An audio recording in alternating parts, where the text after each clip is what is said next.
In this video, I wanted to share with you the importance of listening to your gut and how turning back on your intuition is key to your healing. And talk about The Emperor's New Clothes by Hans Christian Andersen and see whether there is any information in there that can help you. Hello, my name's Elizabeth Goddard from the Divorce Sanctuary. I'm author of Finding Lily and the A to Z of Emotional Abuse. On this channel, I talk about healing from emotional abuse and divorcing both physically and emotionally from the abuser. If you're new to the channel, please don't forget to like and subscribe. And if you're returning, welcome back and thank you. And thank you so much to all my new subscribers over the last few weeks and months. It's just absolutely amazing.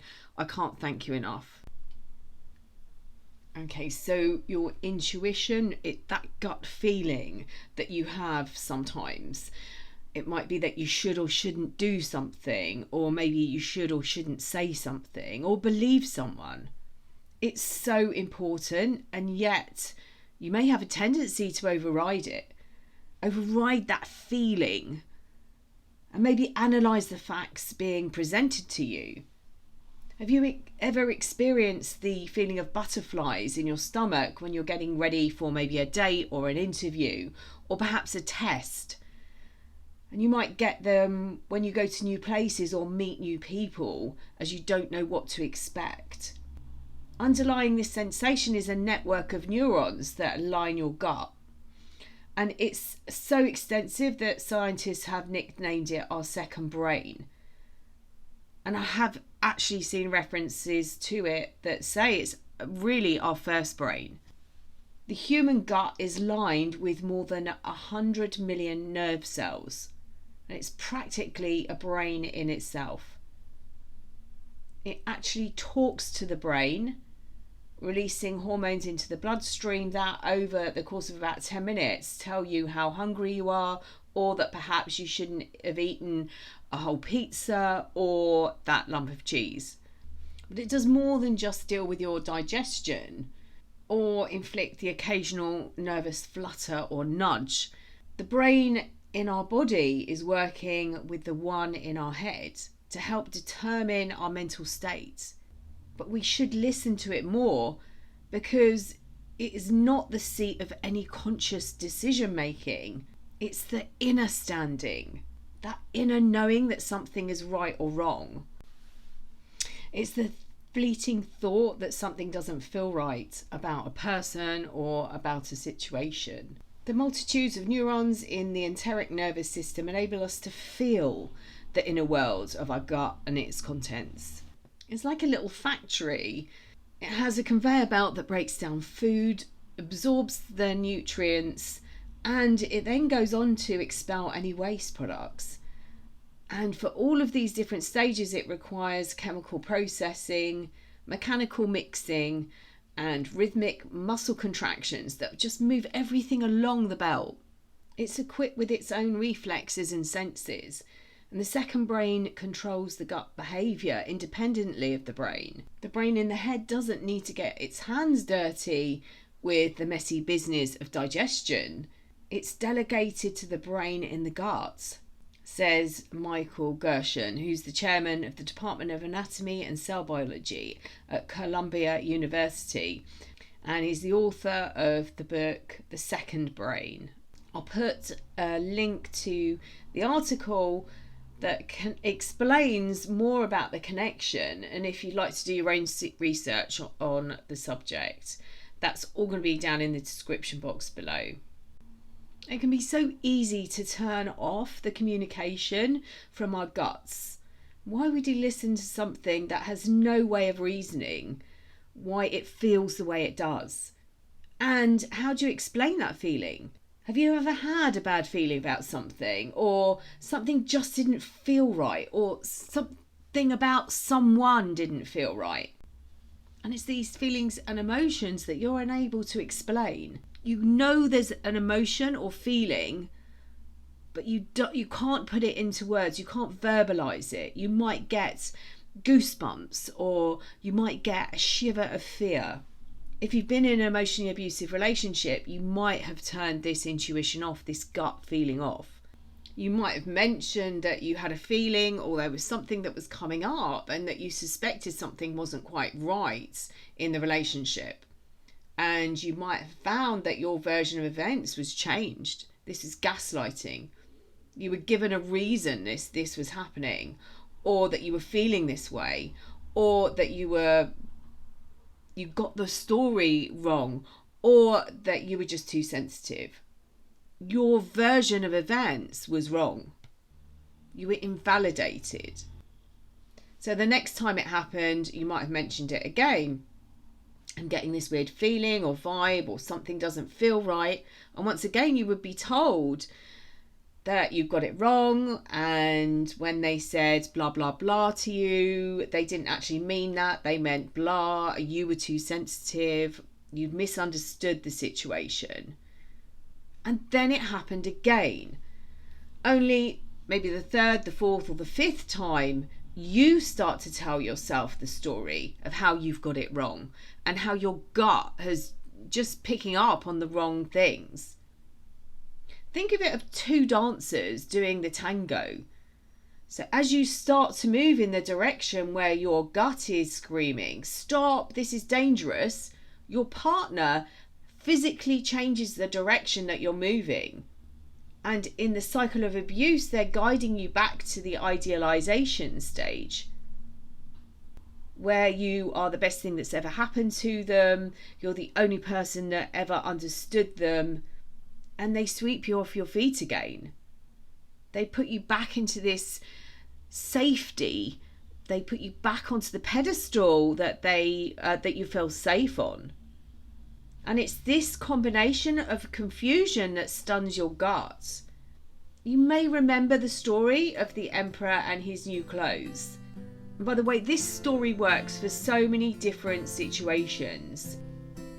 So there was once an emperor who was so in love with clothes, he had a different coat for every hour of the day. One day, two swindlers come to town and make it known that they are weavers, and they create cloth that is impeccable and with magic qualities. So the emperor decides that's what he wants. He would like them to create something for him, and he pays them for it. The qualities that he's told are that anyone who cannot see the material is stupid and not fit for their role. And he decides that actually could be quite helpful to him, because he would be able to see the people around him and know whether they were good advisors or not. So they set to work, and eager to find out what's going on, the emperor sends one of his advisors over to the swindlers. And as he enters the room, he sees them working away on empty looms. And they beckon him in and they say to him, look at this amazing quality. And he thinks to himself, well, I don't think I'm stupid, so maybe I'm not fit for purpose, not fit for my role. And he goes in and they describe the colours and the pattern, and he agrees with them and says how fine it is. And he leaves and goes back to the emperor. And the swindlers ask for more money, more thread, more materials. And they continue weaving. The emperor gets a little bit impatient and he sends another advisor to find out what's going on. And the same thing happens. He walks in and he can't see anything. And the swindlers beckon him over and say, isn't this amazing? Look at this. And he too wonders whether he's fit for his role. But he doesn't think he's stupid. So he doesn't say anything. He returns to the emperor and tells him how amazing the material is that's being woven. So the emperor decides he would like to go and see for himself.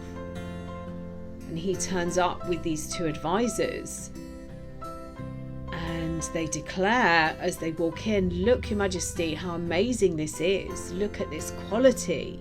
And it's suggested that the emperor has a suit, some new clothes made for a procession that he's attending.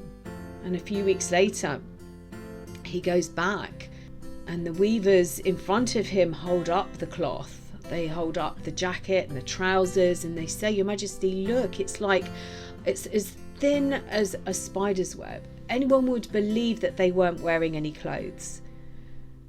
And they get him to undress and they dress him.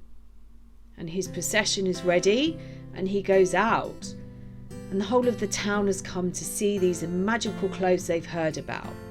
And they see him in the procession and everyone can see he's not wearing anything, but nobody wants to admit that they're stupid or that they aren't fit for their profession, until a small voice shouts out, But he's not wearing any clothes.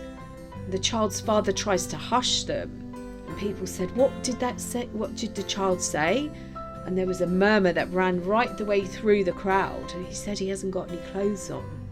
And then other people started to admit that they couldn't see the clothes. And the king started to realise what was happening and realised that he wasn't wearing any clothes. And by this time, the swindlers had left town with the money and the gold thread. So perhaps your gut is that little child trying to tell you the truth. Your body knows. Your body is very powerful. Our bodies are very powerful forms of communication, and they hold information not just in the mind, in the conscious mind, but also in the unconscious mind. Just like a filing cabinet, your mind is able to go to a similar situation and make a judgment. If I put my finger on the hob, it's going to hurt. Last time I did it, I had a blister and it throbbed for 2 days and it kept me awake for the first night. You don't have to pause and think and try and find that information or that knowledge. The memory is flashed up in a screen behind your eyes. You might even get some of the pain or remember that pain quite vividly. And just like the pain of a situation can help us, it can also be manipulated by people we believe are here to help us, who care for us and protect us. Trauma bonding is the creation of bonds by a person who we believe cares about us. But really, they did it for their own protection so that they wouldn't be abandoned themselves. And then when we're no longer used to them, they walk away. And that's why it's so painful. That's why it's so difficult for us to let go of them. And that's why you turned your gut feelings and your intuition off. Your gut is your intuition. They didn't want you realising what was really happening, so they tricked you into believing them, placing themselves into the main caregiver position, and then you turn to them, the person who's abusing you, for protection. This isn't just for romantic relationships. It happens in family units, it happens in the workplace, even governments use this tactic. If your gut is telling you something's off, it usually is. Your gut speaks to your brain and it tells it what's going on. It isn't the other way around. So is your gut your number one brain? Healing emotionally from abusive relationships is crucial for your recovery. Patterns get repeated until we change something. The cycle of abuse runs from idealization to devaluation to discard, which is really a mini discard until the final one comes. And it's repeated over and over again until you get the courage to say, stop, enough, and get a stick and poke it in the spokes. You might go flying over the handlebars, but I promise you the recovery from that injury is worth it. If you'd like to find out more about divorcing emotionally from your situation or from a relationship, I will put the details below in the description box.